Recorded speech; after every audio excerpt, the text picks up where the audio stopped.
and gentlemen, we're going to... I felt like you had to force that one. Close out our normal 4 reviews of the week. Reviewing NXT as the midweek wrap-up. We're taking a vacation from main event. Yeah. SummerSlam and TakeOver this week, there's just a lot more to do. There's too much to cover. We don't need some B-squad. And you know what? If main event was on today, which it wasn't last week, we never saw it, it was probably just a review of SummerSlam. Probably. So we're not going to miss out on much. Anyways... We might pick it up next week. We'll think about it. We headed straight into NXT with opening with Hideo Itami versus Cruiserweight Classic eliminatee Mustafa Ali. Yeah. That rhymed. Yeah. Mustafa Ali was, a last-minute addition to the Cruiserweight Classic and came out with a really great match. Yeah. Lots of good points on his side of his match. Yeah, he went against Lindsay Dorado. That was an awesome match. Yeah, and so now this is 2 weeks. 2 weeks now that Hideo has gone against guys from Cruiserweight Classic because he went against Sean Maluta when he made his return. Yeah, and this is the 3rd week in a row where a Cruiserweight Classic contestant has been on NXT. Exactly. Because the week before that it was like Murphy versus Kota Ibushi. Exactly. Mustafa actually got a lot of offense in this match. He played a really great heel. Yeah. And it was one of those, Hideo's got to get beat down and fight his way back up type of matches, which was good because it's nice to see Hideo building himself back up. It's good to see him back on TV. Yeah. And it's good to see him going against a guy who has so much athleticism to oppose his very grounded, strong style way of going. Speaking of strong style, Hideo laid in some shots there towards the end. Yeah, no. He had that little comeback where he started with the punt or the slaps to both sides of his face. Yeah, and it was just stiff. And usually when you see someone do this combo, it's very fast. But he just hit every move with just such a punch. He was laying them all in. He wanted Ali to feel every single one of those shots. It was a good match. It was, needless to say. And despite the fact that I only paid attention to about the last half of it. I was distracted. Thank you, Internet.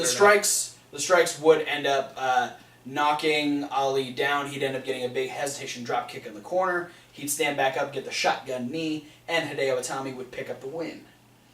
Really quick, we had William Regal talking about the success of last year's NXT Takeover Brooklyn, saying that this year was going to be bigger, and Billy Kay's like, well, how's it going to be bigger if I'm not on the card? I was on SmackDown once. Yeah, so I need a match. And William Regal's like, well, you can have a match. You can face the debuting Ember Moon.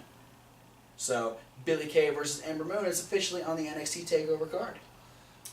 And then our second and final match of NXT, because it was a lot of review for TakeOver, was a 6-women tag team match where we debuted 3 new ladies to the regular NXT roster. Yeah, on one side we had Carmella making a little bit of a return-esque motion to the NXT. Yeah. Lending some NXT mainstay knowledge to her cohorts, Liv Morgan and Nikki Glencross. Yes. And then on the other side we had other draftee Alexa Bliss captaining 2 former Tough Enough competitors, Mandy Rose and Daria. Yeah. I'm not going to try and say Daria's last name because it's impossible. Needless to say, their team, if you were to take Alexa Bliss off and look at them as a tag team, they're very conflicting styles. Yeah, because Daria's got this MMA, I'll just fuck you up any way I can type of mentality. And Mandy Rose is like a Barbie doll. Yeah, Barbie doll. She's blonde Eva Marie. Though, I feel like she's better in the ring than Eva Marie.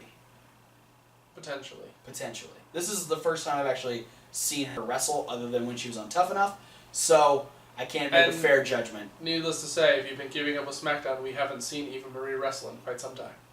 Exactly. We've seen her run, though. Yep. And take off her jacket and... Lose her top. Anyway, it was cool to see some brand new faces for the women's division. And it was also good to see that, Liv Morgan is Liv Morgan's now one of the more tenured girls on the NXT roster, which is nice, and she's fun to watch. She's very good in the ring. And then on the other side, Daria really takes to the MMA gimmick, and it works for her. And we've already talked about Mandy. It's good because this is kind of what they need, because they lost a lot of steam losing Charlotte and Sasha and Becky to the they got called up at the same time last year. And then at just before the draft, Dana Brooke gets called up and with Emma. Yeah. So they lose those two, and then at the draft they lose Alexa Bliss and Carmella and Nia Jax. Yeah.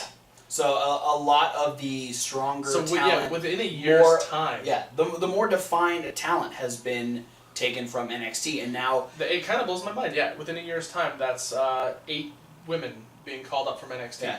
In a way, it's good, because it's nice to keep a good influx of new faces coming through, because that's what NXT's for. It's to build up the newer stars.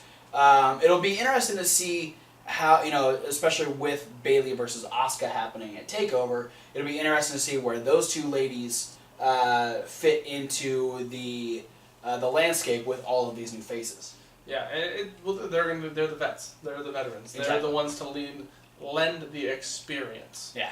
The match wasn't bad. Yeah, no, I think it had a few slow moments, but I think that can kind of be chalked up to the fact that, hey, guess what? These are 3 new girls that haven't been on NXT TV before, so maybe they're a little nervous. Yeah, Glenn Cross, I had never, I didn't even know who it was. Found out it's actually Nikki Storm, who was on some of the NXT UK tour dates. Yeah, she was. If you watched TNA's British Boot Camp 2, she was a contestant on British Boot Camp 2, where I think Will Ospreay ended up being the winner of that.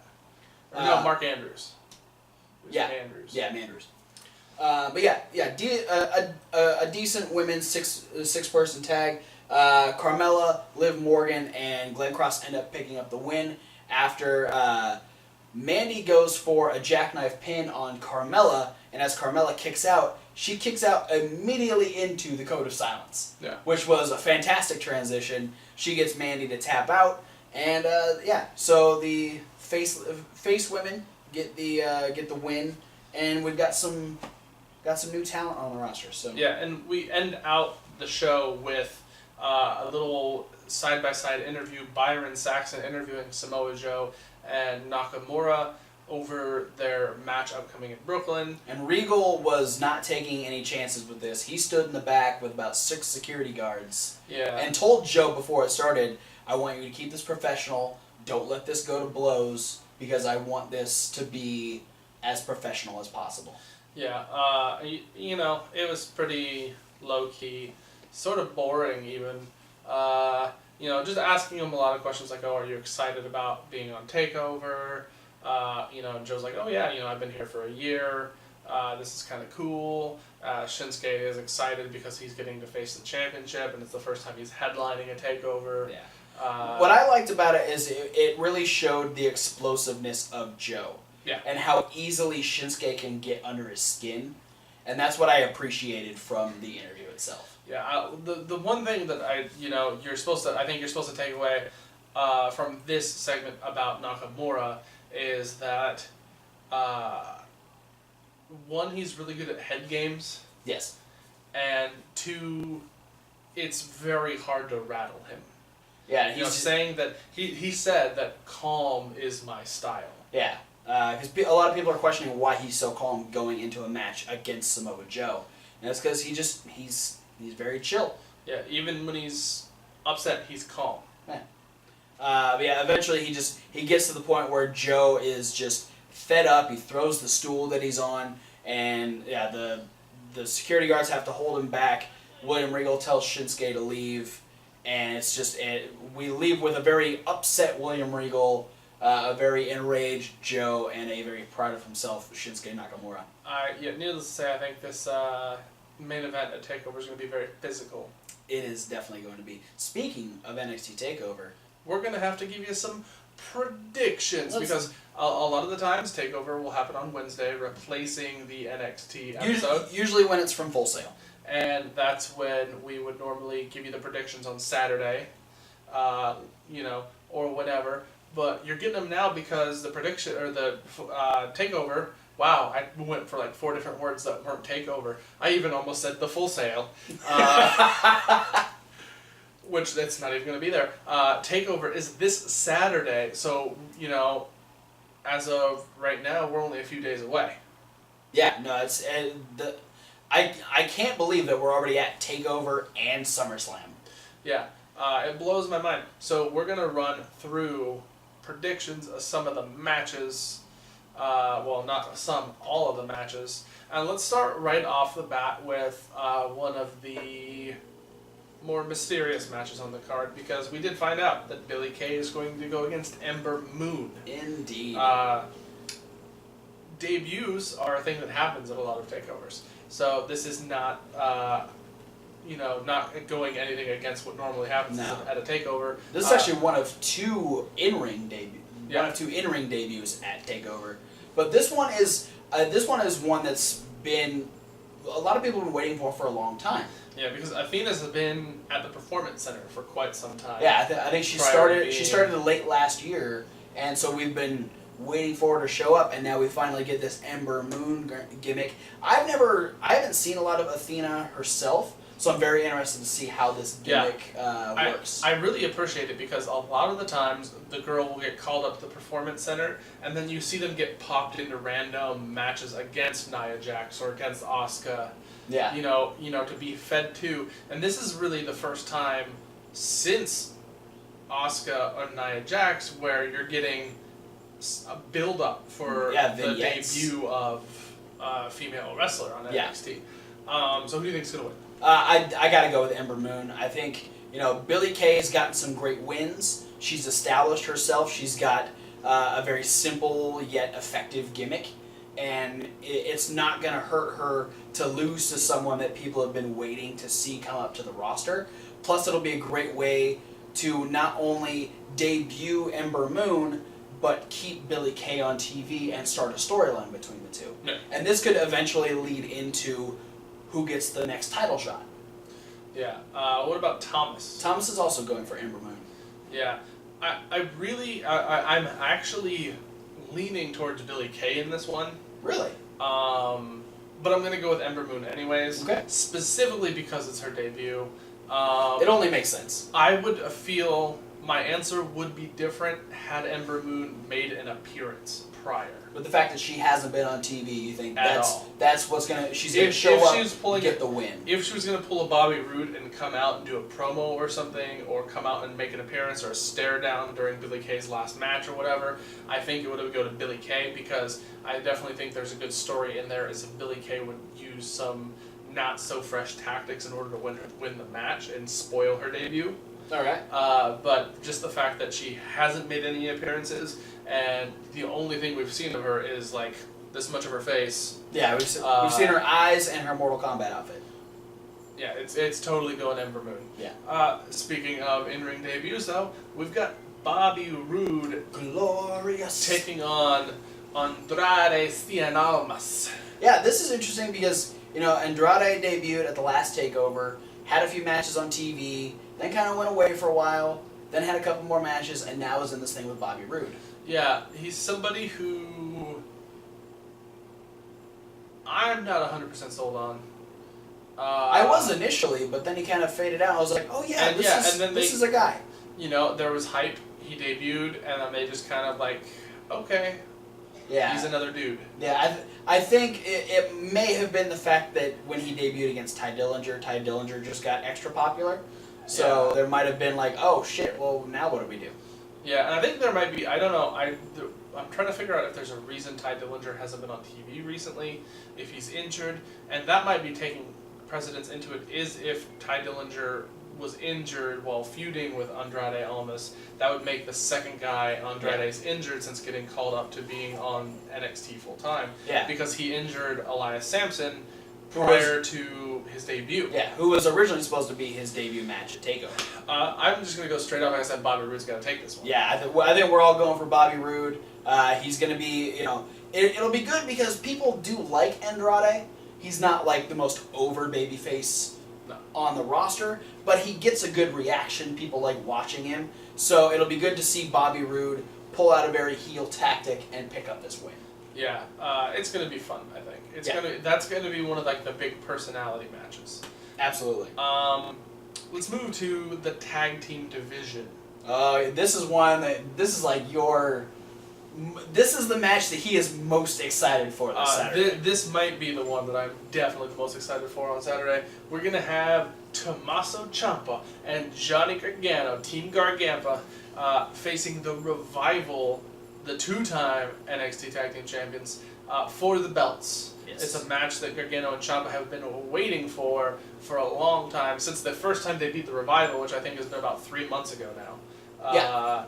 It's been a while, and they're on a roll. They're on fire. They haven't been beaten in weeks. And on top of that, they had a killer match in the Cruiserweight Classic, so they have a ton of hype around their names right now. Absolutely.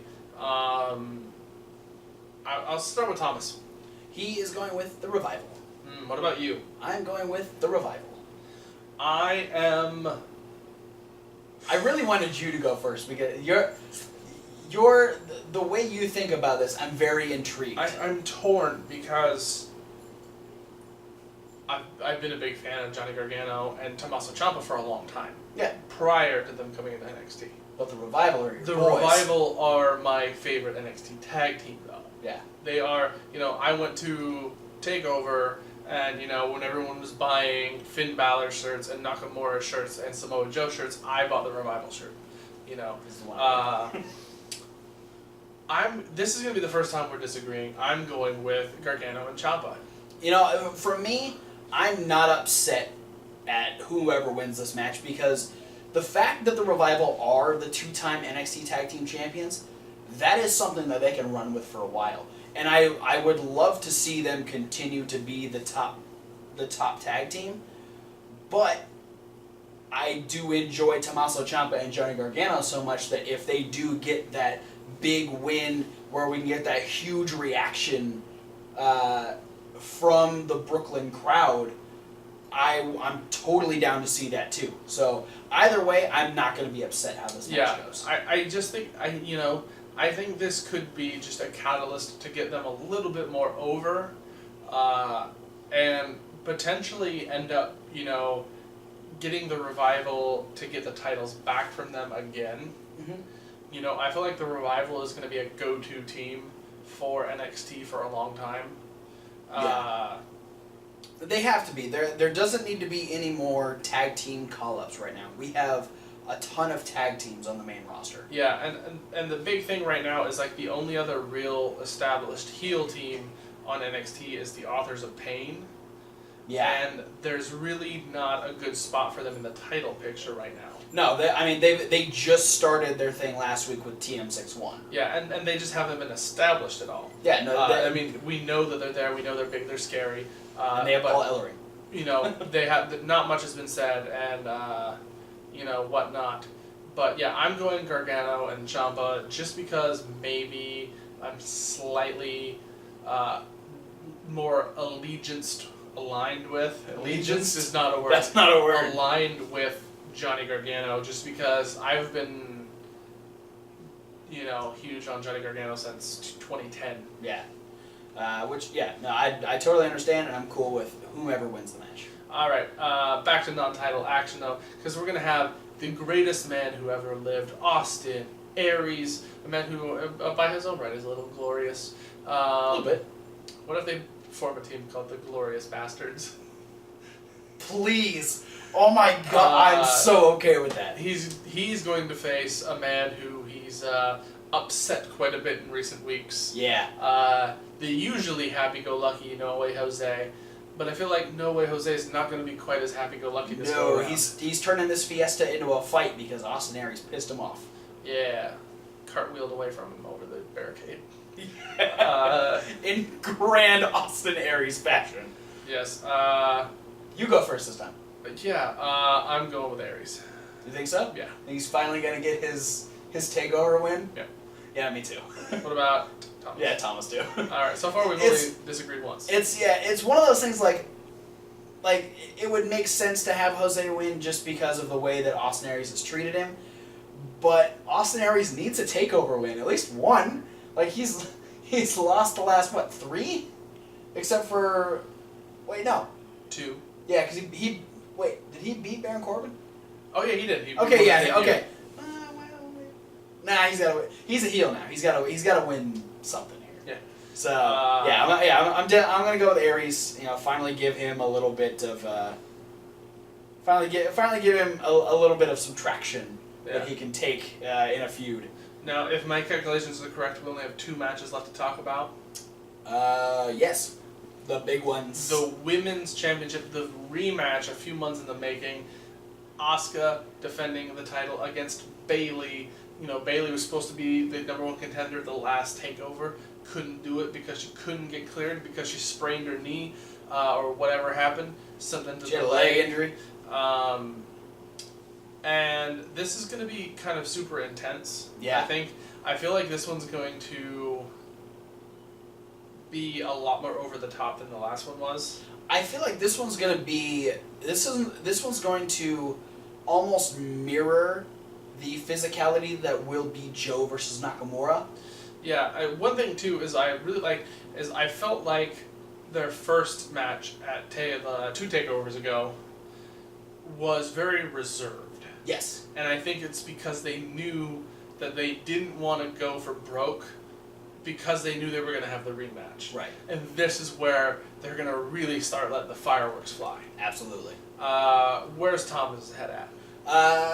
Because I know he loves Bayley. He does. But he also thinks Asuka is terrifying. He does, but he is sticking with his guns and he's going for Bayley. What about you? I'm going with Asuka. You're going to be the odd one out because I'm going to say Bayley is going to recapture. Really? She's going to be the first ever 2-time NXT Women's Champion, and she's going to do it at Brooklyn both times. This is another one of those things. I don't mind who wins because both of them are proven, both of them are dominant, both of them are fun to watch, and I'm not going to be upset with the way the storyline goes because I know it's not going to falter either way. Yeah, and here's one of the reasons why I think it has to happen, because Asuka hasn't lost yet. Oh, shit. Asuka hasn't lost yet. She's already the champion. She's been dominating contender after contender after contender, even pretty thoroughly beat Nia Jax. We now have to have something that humbles Asuka. We need something that shows that her character does have a weakness, else there's no one who's ever going to come near stopping her because everyone else on the roster, other than Bayley now on the NXT roster as far as women are concerned, are new. There's not enough established people to just go in and say, one of these people is a threat to Asuka without having to spend a lot more time building somebody up. So we're that makes a lot of sense. We're going to have Bayley take this one and have them have, probably next takeover down the line, Bayley Asuka 3. So it's going to mirror the Bayley Sasha. Yeah. All right. Okay. I'm cool with that. I'm sticking with Asuka. And then we have the main event championship on the line. Samoa Joe defends against Shinsuke Nakamura in a match that might be the most physical takeover main event. And that's saying something because we've had Sami Zayn versus Kevin Owens matches. Yeah. But this is Samoa Joe, who loves to punch and kick, versus Shinsuke Nakamura, who also loves to punch and kick. Yeah, and neither of them will knee and elbow. Neither of them will shy away from taking a shot or giving one. Yeah, head, shoulders, knees, and toes all over this match. Yeah, no, it's going to be brutal. And I think this might be one of the shorter main events of a takeover. I don't think this one's going to go long. I mean, it really doesn't. Yeah, it doesn't. This is one of those ones that doesn't need to go long because these guys are just kind of going to let it all go out right away. Agreed. Especially with the way that Joe's been chomping at the bit to get his hands on Nakamura. And it's gonna have a quick finish. Like you're not gonna see the finish coming. Yeah, I feel like the only way that the finish is going to be that, telegraphed is if Joe goes for the muscle buster. And I don't think you will. I think he is strictly going to ground. He's going for the Coquita clutch. Yeah, he's gonna try to choke him out, which he slaps that choke on so fast. I honestly think Joe's gonna win this one. Okay. What about you? I'm going with Nakamura, but I don't think he's going to win the title. So you think it's going to be Nakamura via DQ Yes. or count out? Yeah. So maybe double they literally waste each other so much that they double count out on the outside, go for a draw, and do something further down the road. But yeah, I see Nakamura taking the win, but not the belt. Where's Thomas? He's going with Nakamura as well. Yeah, I mean, I could see Nakamura winning it, but I also see that they probably feel like they can draw more out of this before Nakamura wins. Because I just think what it's going to happen is Joe's going to win, and it's just going to amp the crowd up more for when Nakamura finally gets to beat him. Well, that's why I think it's going to be one of those wins that hurts. It's Nakamura won, but Joe's still the champion, and they're going to be chomping at the bit for Joe to lose that title because they were so people were excited, but they were sad to see Finn not have the championship anymore. Yeah. So it's gonna be one of those things that makes people want to see the next match. Yeah. So that's it. That's our predictions. Love them or hate them. Yeah. Post yours down in the comments. Yeah. Don't forget to like, comment, subscribe. Click all the links down in the description. Check out all them social medias because we want to talk to you. Give us your predictions on our Facebook or on the comments below or tweet them to us. What match are you looking forward to the most? For those of you watching videos, you can check out the podcast link down in the description. You'll be able to check out the indie news, Raw review, SmackDown rundown, and this midweek wrap up, all as podcasts. For those of you that are listening to the podcast right now, congratulations on having your very first predictions take over in a podcast style. Yeah. But if you want to check out our SummerSlam predictions or our Cruiserweight Classic review, which is coming up next, you want to hit the YouTube link and check out the playlist. And that's got all of our videos throughout the entire week. Yeah, and speaking of things to hit, go hit up our other channel, Reasonable Wrestling Fans. That's reasonable with a W. Reasonable with a W. Like wrestling. We need some more love over there. Just because we haven't posted that many videos up there yet doesn't mean we don't love you just as much as you love us. Yeah. Which probably isn't that much anyways. Show us some love. Let us know what you want to see over on the channel. You can basically request us to do any sort of YouTube-esque video if you want to see us do silly food challenges like the cinnamon challenge or the soda pop challenge, or if you want to see us review old pay-per-views, if you want to see us there's something you want us to discuss. You want to see us fight in the ring? We can do that. We'll try it. Yeah, we might. It's his. We'll break it.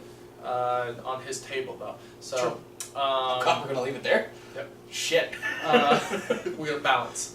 But yeah, no, we want to know what you guys want to see us do. That's not just sit on this couch and talk about Raw or SmackDown or whatever else happened this week. Indeed. So thanks for watching, and we'll see you at whatever video you decide to watch next. Yay, Takeover! Fuck yeah.